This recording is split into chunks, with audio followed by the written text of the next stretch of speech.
إن الحمد لله نحمده ونستعينه ونستغفره ونعوذ بالله من شرور أنفسنا ومن سيئات أعمالنا.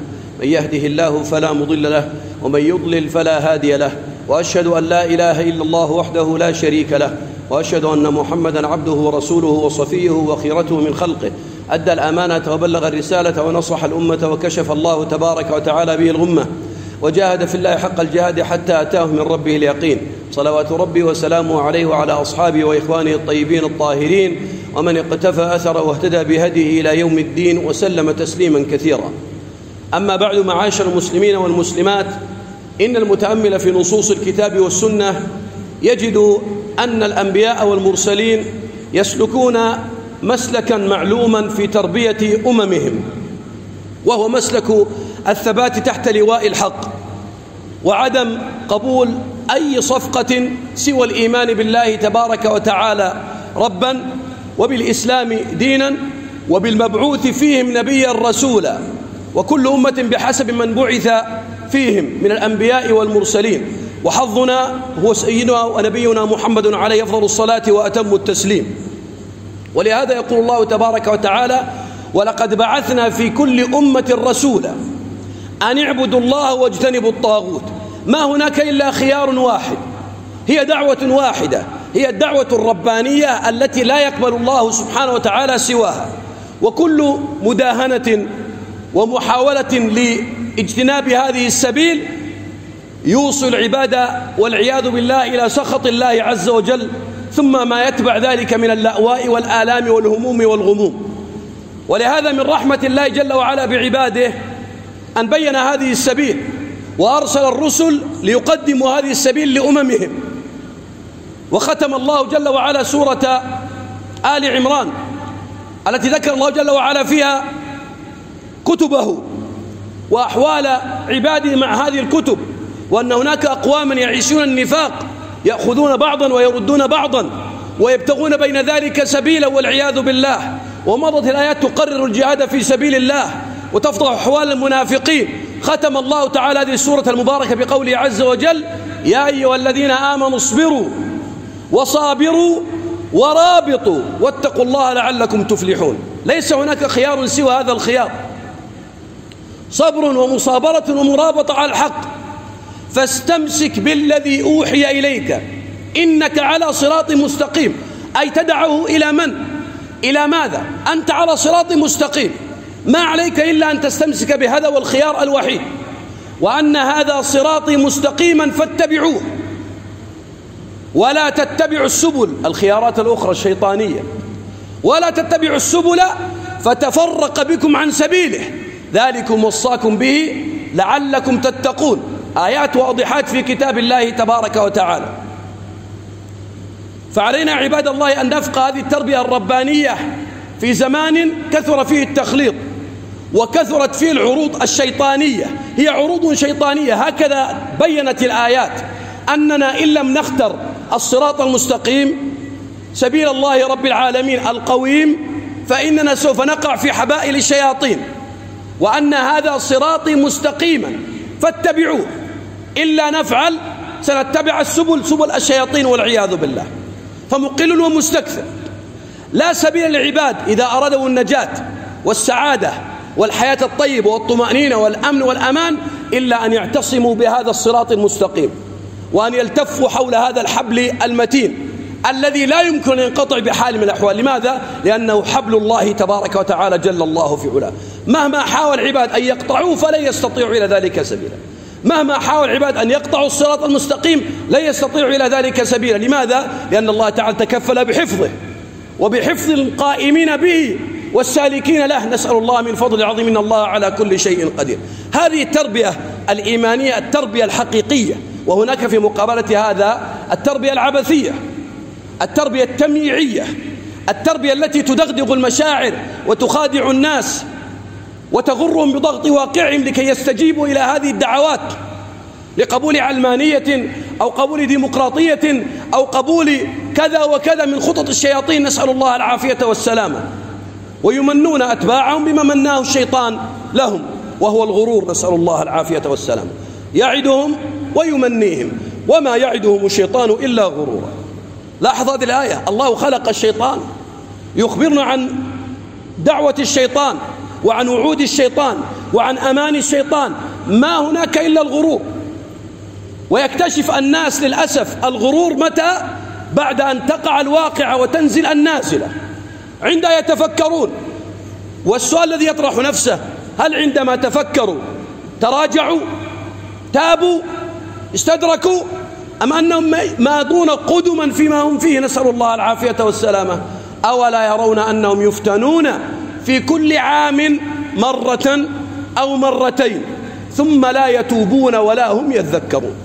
في كل عام تنزل بهم نازلة ونازلتين وكذا، لم تحدث لهم لا توبة ولا اعتبار ولا اتعاظ ولا تراجع ولا مراجعة الأحوال، نسأل الله العافية والسلام.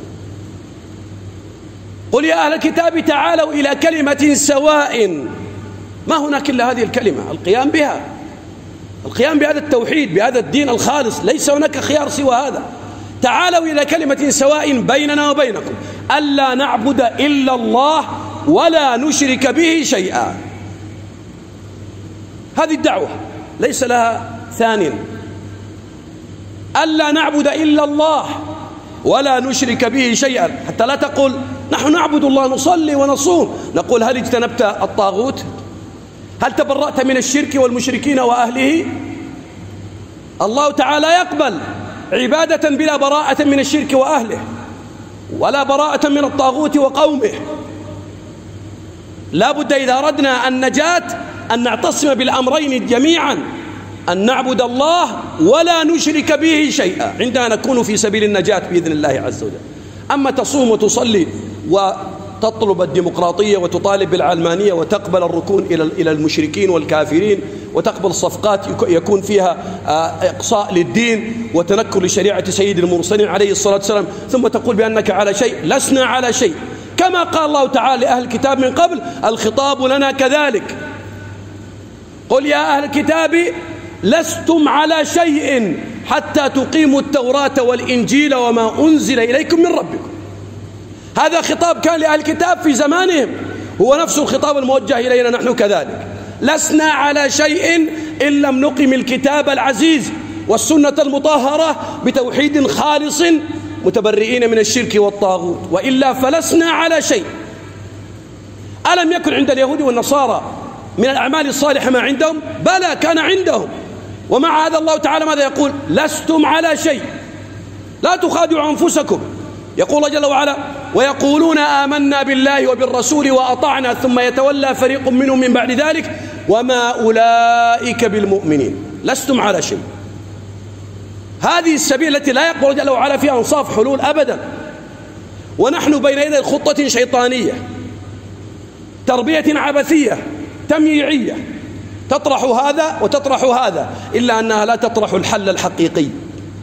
تطرح حلولا إنما هي نكبات وآلام، وإن سكنت في وقت محدد إلا أنه مسكن بين يدي عذاب شديد والعياذ بالله. تسكين وقتي آني، تهدأ الأمور شيئا يسيرا ثم تنفجر أشد مما كانت عليه من قبل، نسأل الله العافية والسلام. اعتبروا، اقرأوا القرآن، انظروا ماذا جرى على الأمم من قبل، انظروا ما حولكم من القرى. ما هناك إلا هذه السبيل إذا أردنا النجاة بحق وحقيقة. الشيطان يعرض هذه العروض ليستغل ضغط الواقع والآلام التي نزلت بالأمة بما كسبت أيديها. ما نزلت هذه إلا لما تنكروا لكتاب الله وسنة رسوله. كيف كنا وإلى ما صرنا؟ ما الذي جرى؟ إن الله لا يغير ما بقوم حتى يغيروا ما بأنفسهم. غيرنا فغير الله علينا، ويعفو عن كثير تبارك وتعالى. ولنذيقن من العذاب الأدنى دون العذاب الأكبر لعلهم يرجعون، أن يثوبوا إلى الله ويعودوا إلى شرعه ويستمسكوا به، يأتيهم النصر من عند الله تبارك وتعالى. لا يغلب، على كل شيء قدير، قاهر فوق عباده جل الله في علاه. انظر ماذا يقول الله جل وعلا عن فرعون وجنوده، وقد ملأ الأرض ضجيجا، وكان عندهم الاستخبارات العسكرية والقدرات المادية ما الله تعالى به عليم. لا يملك قوم فرعون، لا يملك قوم موسى منها شيئا. مقومات عظيمة. ماذا يقول الله تعالى عن هذا الطاغية؟ فأخذناه وجنوده فنبذناهم في اليم. انظر كأنك تنبذ منديلا قد اتسخ تلقيه في القاذورات في القمامة. فأخذناه وجنوده فنبذناهم في اليم. وهناك بعض الباحثين ذكر فائدة قد تحتاج إلى تحرير لكن فيها شيء من المعنى، التفريق بين كلمة اليم، فحيث ورد إزهاق روح فرعون ومن معه يذكر اليم، وفي باقي القصة يذكر البحر. فلماذا اليم؟ ذكروا بأن من لغة العرب أي ليس شيئا قطعيا لكنه من لغة العرب أنهم يطلقون كلمة اليم على الجزء القريب من الساحل من النهر أو النيل أو غير ذلك من البحار والأنهار، فما كان قريبا من الساحل يسمى يما، ثم إذا تغورت في البحر أو في النيل سمي نيلا وبحرا، لأن لفظة البحر تطلق على النيل كذلك.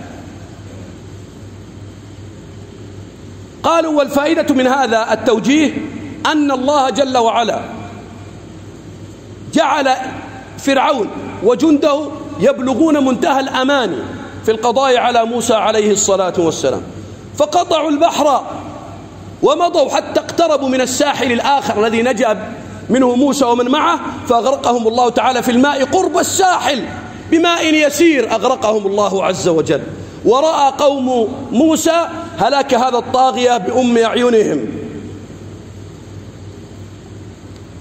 الشيطان يتلاعب بالعباد ويستغل الظروف، فعلينا عباد الله ألا نقبل إلا صفقة الإسلام، صفقة الحق، صفقة الإيمان.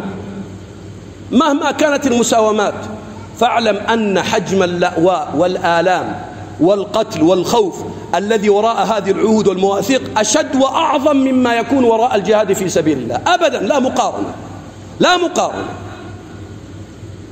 فلنتأمل عباد الله في واقعنا، نضرب أمثلة لهذه الخطة الشيطانية. وقالوا كونوا هودا أو نصارى تهتدوا. تريدون الاهتداء؟ ما هناك إلا خيار اليهودية أو خيار النصرانية. هذا الحصار الذي يستعمل الآن، مخادعة العباد، نسميه نحن بالإرهاب الفكري، يحاصرك بأنه لا خلاص، يعمي عينك عن الحق ويطرح عليك حلولا أخرى، إما كذا وإما كذا وإما كذا، ويشعرك بأنه ليس هناك خيار آخر مطلقا سوى هذه الخيارات الموجودة. هذا وإلا الدمار والهلاك والبوار وتقسيم السودان وهلاك العباد وإلى غير ذلك.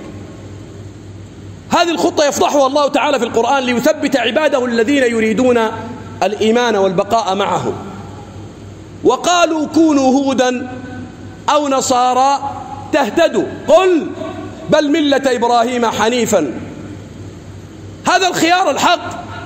اخرج عن هذه البوتقة، اخرج عن هذا الحصار الفكري، تأمل في كتاب الله لترى الحق المبين. لا يهودية ولا نصرانية، إنما ملة حنيفية على الصراط المستقيم. ثم أوحينا إليك أن اتبع ملة إبراهيم حنيفا وما كان من المشركين. هذا هو السبيل. اقرأوا في سورة البروج أيضا خياران لا ثالث لهما، إما النار وإما عبادة الملك الذي أله نفسه. هنا يستغل الواقع والضغط الموجود الشديد، لكن هناك خيار ثالث وهو الثبات على الإيمان، الثبات، لأنهم يريدون التراجع عما هم فيه. كان الحل والخلاص ماذا؟ في الثبات على الإيمان، وسماه الله تعالى فوزا عظيما. خذ مثالا آخر، الشيطان يعدكم الفقر ويأمركم بالفحشاء، إما فقر، خلل اقتصادي عظيم، مجاعة، مسغبة، أو أن تقبلوا الفحشاء والمنكر. فحشاء العلمانية، منكر الديمقراطية، هذه الكفريات والضلالات وما يتبع ذلك من انحلال أخلاقي وعقدي إلى غير ذلك، هذا أو الفقر، لا هذا ولا هذا، بل نركن إلى الله الواحد القهار جل الله في علاه، الغني الحميد الذي عنده خزائن كل شيء، وهو الرزاق ذو القوة المتين جل الله في علاه. الشيطان يعدكم الفقر ويأمركم بالفحشاء، والله يعدكم مغفرة منه وفضلا، والله واسع عليم، يؤتي الحكمة من يشاء، ومن يؤتى الحكمة فقد أوتي خيرا كثيرا وما يذكر إلا أولو الألباب. هذا الخيار، أن نركن إلى الله عز وجل. الآن إما علمانية كذا أي العلمانية الخشنة، أو علمانية كذا أي العلمانية الناعمة كما يسمونها، لا هذا ولا هذا، كفرنا بها كلها، إنما ملة إبراهيم الصراط المستقيم فقط. لم يؤذن لمؤمن يؤمن بالله واليوم الآخر أن يقبل حاكما لا يقوده بكتاب الله. من الطوامة التي انتشرت في الفترة الماضية قول البعض: لا يهمني من يحكمني. كيف لا يهمك والله تعالى يقسم على هذه المسألة العظيمة الخطيرة بنفسه جل الله في علاه: فلا وربك لا يؤمنون حتى يحكموك فيما شجر بينهم ثم لا يجدوا في أنفسهم حرجا مما قضيت ويسلموا تسليما. استسلام تام عام لشرع الله تبارك وتعالى. إما أن يحكموك، دينك معلوم الإسلام بشرائعه، أو أن يحكموا العلمانية بكل أنواعها والديمقراطية، أو سميها ما شئت من أسماء الكفر والضلال، إن هي إلا أسماء سميتموها أنتم وآباؤكم ما أنزل الله بها من سلطان، إن الحكم إلا لله أمر ألا تعبدوا إلا إياه، ذلك الدين القيم ولكن أكثر الناس لا يعلمون. الخيار الوحيد الصراط المستقيم، شريعة سيد المرسلين. لا تحدثني عن قوى دولية وقوى محلية وإمكانات وطاقات وقدرات، حدثني عن الله رب العالمين، حدثني عن القوي المتين جل الله في علاه، عن الذي إذا أراد شيئا قاله كن فيكون، عن القادر أن يسلط على هؤلاء ما شاء من جنده، ولله جنود السماوات والأرض جل الله في علاه سبحانه وتعالى.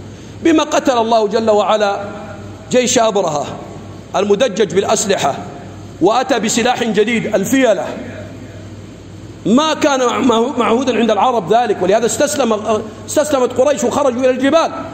بما قتلهم الله جل وعلا؟ ألم تر كيف فعل ربك بأصحاب الفيل؟ ألم يجعل كيدهم، عندهم كيد يكيدون والله يكيد، يمكرون والله يمكر وهو خير الماكرين جل الله في علاه. ألم تر كيف فعل ربك بأصحاب الفيل؟ ألم يجعل كيدهم في تضليل وأرسل عليهم طيرا أبابيل ترميهم بحجارة من سجيل فجعلهم كعصف مأكول لإيلاف قريش إيلافهم رحلة الشتاء والصيف فليعبدوا رب هذا البيت الذي أطعمهم من جوع وآمنهم من خوف. هذه حلول المشاكل كلها عباد الله، أن نلجأ إلى الله، أن نفر إلى الله، أن نعتصم بحبل الله تبارك وتعالى عندها تكون النجاة. أقول هذا بين يدي صفقات تعرض الآن، وخيارات تطرح، وخيارات هناك في تركيا، وخيارات هناك في كذا وفي كذا، كل هذا لن يغني عن العباد شيئا إلا أن يكفروا بالعلمانية والديمقراطية وجميع دين الجاهلية، ويعتصموا بالإسلام بشهادة أن لا إله إلا الله وأن محمد رسول الله، ويقوموا بها ويدافعوا عنها ويموتوا تحت لوائها، عندها ستكون النجاة والنصر بإذن الله تبارك وتعالى. وإلا فلنتربص، فقد أخبرنا الله جل وعلا بهذا في كتاب العزيز: قل إن كان آباؤكم، لأن كثيرا ما ينازعنا خطة الشيطان، ينازعنا الشيطان بخطته في ماذا؟ في هذه الحياة الدنيا. حتى لما ذكر الله تعالى في سورة البقرة الذين يؤمنون ببعض الكتاب ويكفرون ببعض، ذكر الدنيا بعدها. ولما ذكرهم في سورة النحل قال ذلك بأنهم استحبوا الحياة الدنيا على الآخرة وأن الله لا يهدي القوم الكافرين. هي الدنيا نريد أن نحافظ عليها على حساب الدين، نحفظ دنيانا ويذهب الدين، فلننتظر ما سيقع على هذه الدنيا. قال الله جل وعلا: قل إن كان آباؤكم وأبناؤكم وإخوانكم وأزواجكم وعشيرتكم وأموال اقترفتموها وتجارة تخشون كسادها ومساكن ترضونها أحب إليكم من الله ورسوله وجهاد في سبيله فتربصوا حتى يأتي الله بأمره والله لا يهدي القوم الفاسقين. تربصوا، انتظروا إنا منتظرون. سيأتي أمر الله عز وجل، سيقول ناس يا ليتنا لن تنفع يا ليت في تلك اللحظات، هيهات هيهات، لكن الله جل وعلا يعطي عباده الفرصة تلو الأخرى. فلنراجع حساباتنا، هذه نازلة لا بد أن نتعظ بها وأن نعتبر وأن ننظر في حقيقة المشكلة لا للعرض. من الخداع للنفس والخداع للأمة أن تتكلم عن العرض وتترك المرض، أن تترك مكمن الداء وتذهب إلى أشياء أخرى لن تنفعنا ولن تغني عنا شيئا. مكمن الداء، أين دين الله؟ أين ملة إبراهيم؟ أين التوحيد؟ أين الجهاد في سبيل الله؟ أين مناوئة الأعداء؟ أين الصبر تحت لواء الحق؟ هذه القضية الأساسية، عندها سيأتينا نصر من عند الله تعالى من قريب جل الله في علاه. اللهم يا حي يا قيوم يا ذا الجلال والإكرام، نسألك بأسمائك الحسنى وصفاتك العلى أن تمكن لعبادك المؤمنين في الأرض يا رب العالمين. اللهم مكن لهم في الأرض واري أعداءهم منهم ما كانوا يحذرون. اللهم عليك بأعداء دينك أجمعين، اللهم خصهم من المقاتلين والمحاربين. اللهم اجمع كلمة المسلمين على الهدى والتقى يا رب العالمين. اللهم وحد صفهم مع الإيمان وعلى حبلك المتين يا رب العالمين. اللهم نسألك بأسمائك الحسنى وصفاتك العلى أن تكشف الغمة وأن ترفع البلاء يا رب العالمين. اللهم اكشف الغمة وارفع البلاء، اللهم اكشف الغمة وارفع البلاء، إنك على ذلك قدير بالإجابة جدير يا رب العالمين. على الله توكلنا، ربنا لا تجعلنا فتنة للقوم الظالمين ونجنا برحمتك من القوم الكافرين، ولا تجعلنا فتنة الذين كفروا، واغفر لنا ربنا إنك أنت العزيز الحكيم. وآخر دعوانا الحمد لله رب العالمين.